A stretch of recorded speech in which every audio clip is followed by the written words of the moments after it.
दो राक्षस हुए, हिरण्याक्ष और हिरण्यकश्यपु। हिरण्याक्ष को तो कल वारा भगवान ने मार दिया।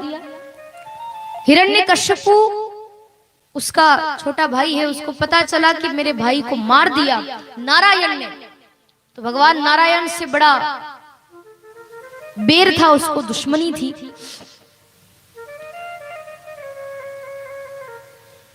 हिरण्यकश्यपु जब वन में तपस्या करने के लिए गया, उसकी पत्नी का नाम है कयाधु। कयाधु ने 3 बालकों को जन्म दिया, तीनों ही बच्चों को इंद्र ने मार दिया। और चौथा बालक गर्भ में था, उसको मारने वाला था इंद्र, पर नारद जी ने आकर के मना कर दिया कि रुको रुको, इसको मत मारो, ये कोई बालक साधारण बालक नहीं है, भगवान का भक्त है। हिरण्यकश्यपु को पता चला कि मेरे 3 पुत्रों को इंद्र ने मार दिया, तो देवताओं से भी उसने दुश्मनी कर ली। संकल्प ले लिया कि देवताओं को और भगवान नारायण को मैं जीवित नहीं छोड़ूंगा। ऐसा वो बहुत राक्षस था, बहुत बड़ा। चौथे बालक को कयाधु ने जन्म दिया, जिनका नाम प्रहलाद रखा गया। बोली प्रहलाद जी महाराज की। भगवान के परम भक्त हैं ये प्रहलाद जी। तो प्रहलाद नाम रखा गया बालक का, और बड़ा प्रेम करते थे हिरण्यकश्यपु अपने बालक प्रहलाद से। गुरुकुल में बालक को पढ़ने के लिए भेजा। षण्डमर्क उनके गुरुजी थे। गुरुजी ने बहुत प्रकार से शिक्षा दी, पर प्रहलाद जी तो माँ के गर्भ से ही शिक्षा प्राप्त करके आए थे। भगवान के भक्त थे, खूब भजन करते थे, खूब नाम लेते थे। जब भी प्रहलाद जी अपने पिता के पास जाते और पिता वो हिरण्यकश्यप पूछता कि बता बेटा तू क्या शिक्षा लेकर के आया गुरुकुल से, तो प्रहलाद जी एक ही बात कहते, पिताजी भगवान नारायण के चरणों में 9 प्रकार की भक्ति की जाती है। 9 प्रकार की भक्ति से भगवान प्रसन्न होते हैं। कौन कौन सी है 9 प्रकार की भक्ति? श्रवणम कीर्तनम विष्णु, स्मरणम पाद सेवनम, अर्चनम वंदनम, दास्यम सख्यात्म निवेदनम। 9 प्रकार की भक्ति है। रामचरितमानस में भी गोस्वामी श्री तुलसीदास जी 9 प्रकार की भक्ति बताते हैं। राम जी शबरी को 9 प्रकार की भक्ति बताते हैं। कौन कौन सी है वो 9 प्रकार की भक्ति? रामायण के माध्यम से भी सुन लेते हैं। इस श्लोक में तो आपने 9 प्रकार की भक्ति श्रवण की है। तुलसीदास जी महाराज बताते हैं पहली भक्ति और दूसरी भक्ति। प्रथम भगति संतन कर संगा, प्रथम भगति संतन कर संगा, दूसरी रति मम कथा प्रसंगा, दूसरी रति मम कथा प्रसंगा, गुरुपद पंकज सेवा गमधनिसा, तीसरी भक्ति अमान, चौथी भक्ति मम गुण गण, करहि कपट तजगा, पंचम भजन शोभे द्विप्रकाश, मंत्र जाप मम दृढ़ विश्वास, गमधनिसा सासनी पाप मम, गमधनिसा गमधनिसा गमधनिसा, मंत्र जाप मम दृढ़ विश्वास, मंत्र जाप मम दृढ़ विश्वास, पंचम भजन सुवेद प्रकाश, पंचम भजन शोभे प्रकाश, छठदमशील विरति बहु कर्मा, छठदमशील विरति बहु कर्मा, निरत निरंतर सज्जन धर्मा, निरत निरंतर सज्जन धर्मा, सजन धर्म। हो सहजन धर्म। पहली भक्ति है कि संतों का साथ करें, दूसरी भक्ति है कि भगवान की कथा श्रवण करें। पहली भक्ति करोगे आप तो दूसरी भक्ति तो अपने आप आपके पास आ जाएगी। संतों का साथ करोगे तो भगवान की कथा तो मिल ही जाएगी। और तीसरी भक्ति गुरु पद पंकज सेवा, तीसरी भक्ति अमान, अपने सदगुरु के चरणों की सेवा करना, ये तीसरी भक्ति है। और चौथी भक्ति मम गुणगन, भगवान कहते मेरा गुणगान करो, पर कैसे? छल कपट छोड़ करके यदि कोई मेरा भजन करता है उसको मेरी चौथी भक्ति कहा जाता है। पांचवी भक्ति मंत्र जाप मम दृढ़ विश्वास, आपके सदगुरु ने जो आपको मंत्र दिया है उस मंत्र का विश्वास नहीं, दृढ़ विश्वास के साथ जो भजन करता है उसको भगवान जरूर मिलते हैं। और छठी भक्ति अपने कर्मों पर हमेशा विश्वास रखना चाहिए और जो भगवान का भजन करे वो भगवान की छठी भक्ति है। सातवीं, आठवीं और नौवीं भक्ति कौन कौन सी है, आइए श्रवण करते हैं।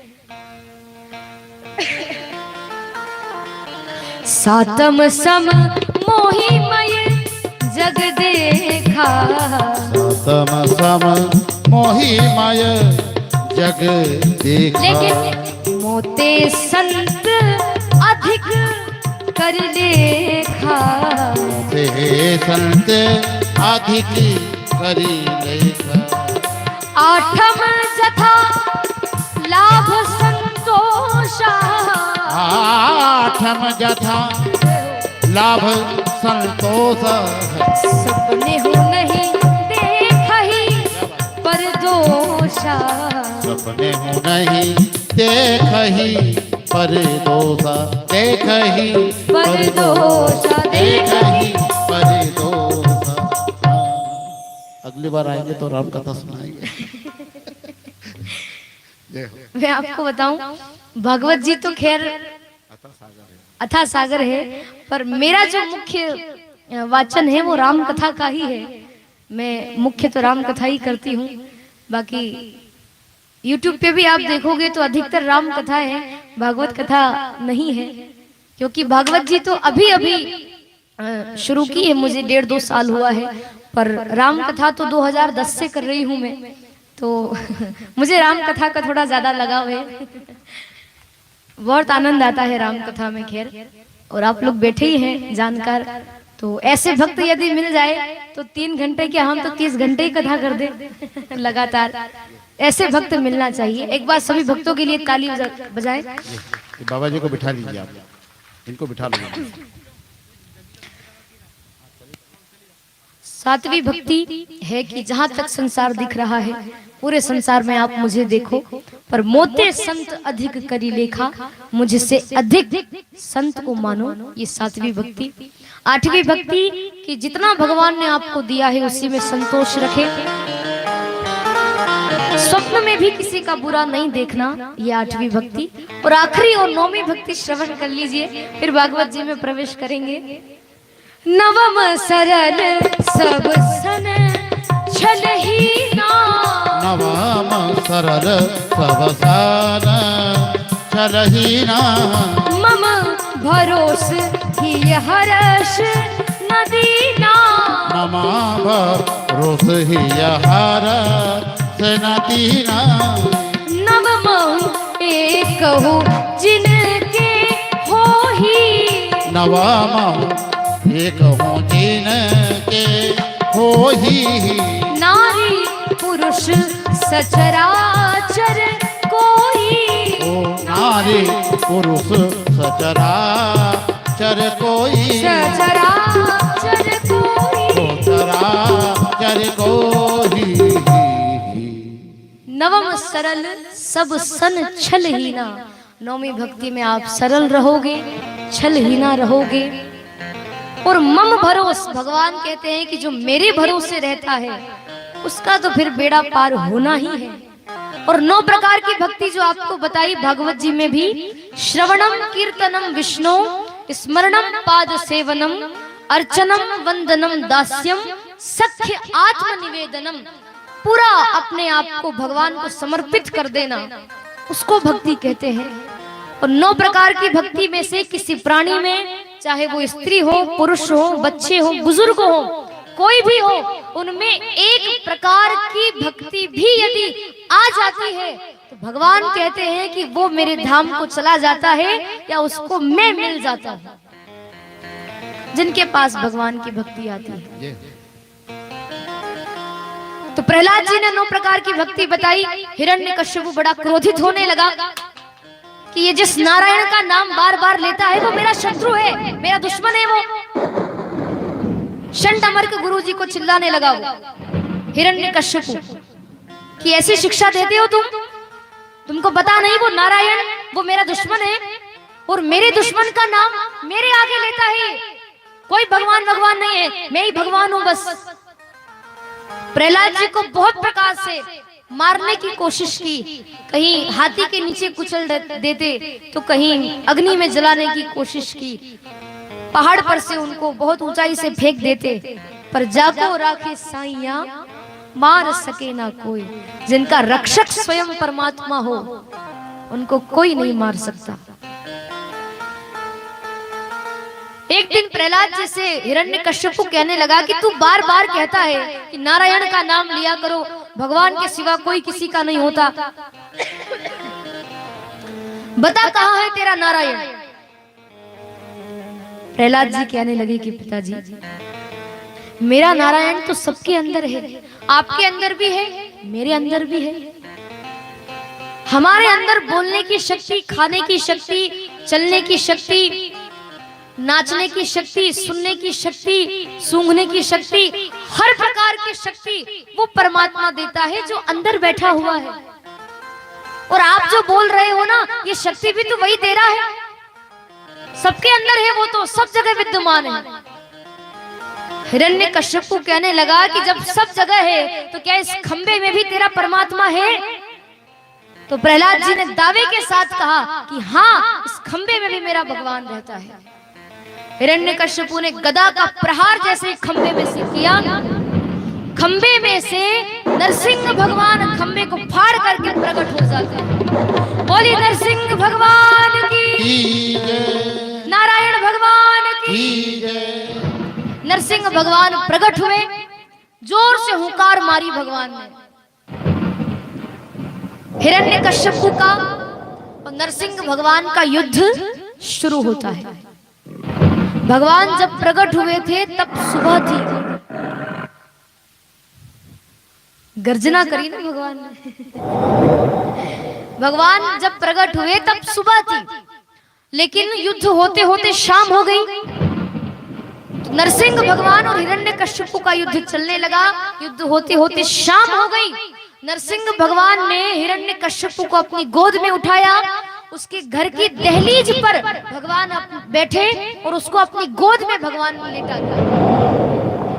हिरण्यकश्यप को मारने वाले ही थे कि वो हिरण्यकश्यप कहने लगा कि तुम मुझे नहीं मार सकते। क्यों? क्योंकि मैंने ब्रह्मा जी से वरदान मांगा था कि ना तो मैं दिन में मरूं ना मैं रात में मरूं। भगवान कहने लगे कि देख अभी दिन है कि रात है। हिरण्यकश्यप कहने लगा कि ना तो दिन है ना रात है। भगवान कहने लगे कि अभी शाम का समय चल रहा है, अभी गोधूली बेला है, इसीलिए तो मैं तुम्हें शाम को मारूंगा। हिरण्यकश्यप कहने लगा कि फिर भी तुम मुझे नहीं मार सकते। मैंने ब्रह्मा जी से वरदान मांगा था कि ना तो मैं अस्त्र से मरूं ना मैं शस्त्र से मरूं। भगवान कहने लगे कि मेरे हाथ में ना तो कोई अस्त्र है ना कोई शस्त्र है, ये देख, ये जो मेरे नाखून देख रहा है, इन नाखूनों से मैं तुझे मारूंगा। हिरण्यकश्यप कहने लगा कि फिर भी तुम मुझे नहीं मार सकते। मैंने ब्रह्मा जी से वरदान मांगा था कि मैं ना तो आकाश में मरूं ना पाताल में मरूं। भगवान कहने लगे कि तू ना तो आकाश में है ना पाताल में है, तू मेरी गोद में लेटा हुआ है, मैंने मेरी जंघाओं पर तुझे लेटा रखा है, इसीलिए मैं तुझे मारूंगा। हिरण्यकश्यपु कहने लगा कि मैंने वरदान मांगा था कि ना तो मैं घर के अंदर मरूं ना मैं घर के बाहर मरूं। भगवान कहने लगे कि तू देख, तू घर के अंदर है कि घर के बाहर है। हिरण्यकश्यपु कहने लगा कि ना तो घर के अंदर ना घर के बाहर, मैं तो घर की दहलीज पर बीच में हूं। भगवान कहने लगे इसीलिए मैं तुझे मारूंगा। हिरण्यकश्यपु कहने लगा कि फिर भी तुम मुझे नहीं मार सकते। मैंने ब्रह्मा जी से वरदान मांगा था कि ब्रह्मा जी ने जो ये 12 महीने बनाए हैं ना, इन 12 महीनों में से किसी भी महीने में मैं ना मरूं। भगवान कहने लगे कि आज तो 12वां महीना पूर्ण हो गया, आज से तो 13वां महीना प्रारंभ हो गया। मांगा था कि 12 महीने जो होते हैं किसी भी महीने में मैं ना मरूं। तो भगवान ने कहा कि आज से तो 13वां महीना प्रारंभ हो गया है, जिसको अधिक मास कहते हैं, इसीलिए मैं तुझे मारूंगा। हिरण्यकश्यपु कहने लगा कि फिर भी तुम मुझे नहीं मार सकते। मैंने ब्रह्मा जी से वरदान मांगा था कि ना तो मैं नर से मरूं ना मैं पशु से मरूं। भगवान कहने लगे कि तू मेरी तरफ देख, मैं तुझे दिखाई दे रहा हूं, मैं नर हूं कि पशु हूं। हिरण्यकश्यपु ने देखा, कहने लगा कि ना तो आप नर हो ना आप पशु हो, आप तो नरसिंह हो। भगवान कहने लगे इसीलिए मैं तुझे मारूंगा। हिरण्यकश्यपु कहने लगा कि फिर भी तुम मुझे नहीं मार सकते। मैंने ब्रह्मा जी से वरदान मांगा था कि ब्रह्मा जी के बनाए हुए किसी भी वस्तु से, किसी भी इंसान से मैं ना मरूं। भगवान कहने लगे कि रे मूर्ख, अरे पागल, अरे बेवकूफ, ब्रह्मा मुझे नहीं बनाता, मैंने ब्रह्मा को बनाया है। हिरण्यकश्यपु कहने लगा कि तुम हो कौन?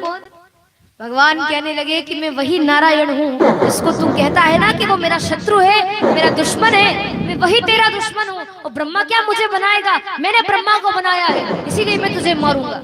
अपने दोनों नाखूनों से, दोनों हाथों के नाखूनों से भगवान ने हिरण्यकश्यपु के पेट को चीरा। उसकी जितनी भी नाड़ियां होती हैं शरीर की, अब पेट की वो आंतड़ियां भगवान ने बाहर निकाली, अपने गले में लटका ली। खूब भगवान हुंकार मारने लगे, अपने नाखूनों से उसके पेट को चीर डाला। बोलिए नरसिंह भगवान की जय। ऐसे भगवान ने हिरण्यकश्यपु का वध किया।